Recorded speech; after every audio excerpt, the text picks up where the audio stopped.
Throughout the pandemic, tens of thousands of hospitality workers lost their jobs. Some of those jobs never came back. A one-of-a-kind restaurant was created to give chefs and bakers a place to work. Mike Allen explains how this restaurant is now shutting its doors for good. Well, Jacqueline, it's the simple case of just not having enough customers. But after talking with the owner of this place behind me and also a local chef who cut his teeth here, I've learned that this idea has staying power.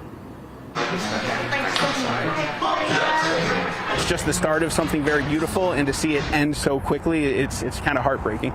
The Vegas Test Kitchen, created during the pandemic to give out-of-work and up-and-coming chefs a place to sharpen their skills, is closing down in June, but not before giving a culinary platform to dozens of local cooks. I am the pizza maker there. I'm doing naturally leavened pizzas, a very high hydration, some of the puffiest, fluffiest, softest pizzas that I think exist ever anywhere.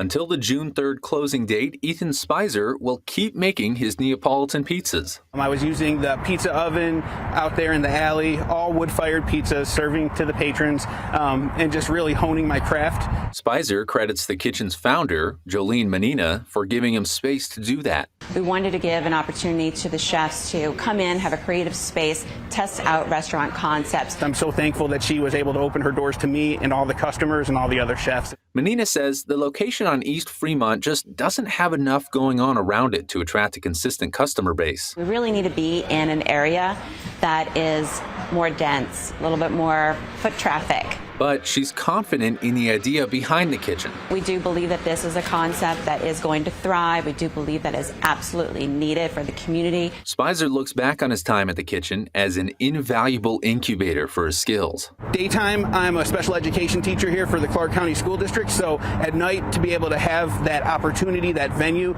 to be able to share my cuisine, my cooking, my pizzas with people, it's a very unique experience that got such positive feedback that without the test kitchen, I don't know how I would have ever experienced it.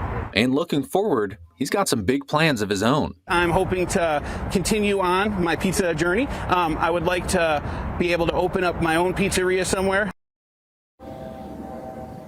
And this is not the end for the Vegas Test Kitchen. Menina's already looking at a new location.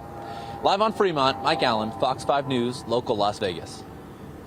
So the kitchen will close for good on June 3rd, but it will have some fun events for the public to end the closure on a high note.